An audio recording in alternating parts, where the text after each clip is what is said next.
Alright guys, today we're talking WWE 2K15 as we round up a few more bits of news that has come out over the past few days. Now I'm not going to cover the roster in this video, but I will be covering that in a later video with my thoughts on it, so let's get on with the news. First up, there's some new footage from Gamescom that I'll put a link to in the video description, and that shows two full matches from Gamescom. The first one sees Cesaro taking on Randy Orton, and the second one gives us first gameplay of Goldust as he too takes on Orton. But the interesting thing coming out of this video is that unlike the other videos from Gamescom that didn't really show off too many new moves and animations, there's a lot more evident in these matches. To give you an example of some of the new animations, a lot of the basic ones have been updated, including when a superstar is leaning against the ropes for a rope move, dragging someone along the mat, which is now done by pulling on one of the arms, running the ropes, which now has a quick look towards the ropes to see how far away they are instead of just breaking out into a run, and there's a few new pin animations, one of which was shown in a separate video and showed Orton crawling towards his opponent after an RKO and then pinning them in a tired fashion with just one hand, which is probably due to being low on stamina. Aside from those, there's also a lot more selling animations, noticeably when you're on the mat and your opponent is kicking away at you, or when you're standing and throwing strikes.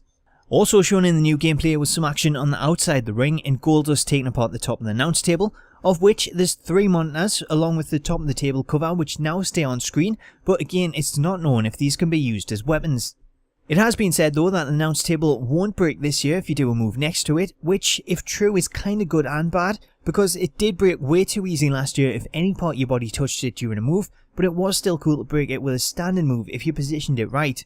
As I mentioned in the previous video, there's also a hole in the barricade where Justin Roberts and the Timekeeper retreat to if you get too close, and that could be used to get into the crowd, but on the version at Gamescom there's an invisible wall there that stops you getting through, so it doesn't look like we'll be able to get into the crowd that way. One final thing from the footage I also noticed is that the crowd seem to pay attention to the action, as they'll now visibly look at the superstars while they're on the outside of the ring instead of always looking in the same direction. Apart from these new details from the Gamescom footage, Vincent and Janito also revealed on Twitter that the stamina display shown on screen can be turned off, so for people that don't like the on-screen displays, that'll come as good news. However, he did also say the stamina system itself cannot be switched off, at least not in the demo build that he's playing, because it's an integral part of the game. Finally, in one piece of news that broke on Friday from Game Informer, it was revealed that CM Punk did not have his face scanned for the game, and because of that, it's noticeably off compared to the other superstars who did.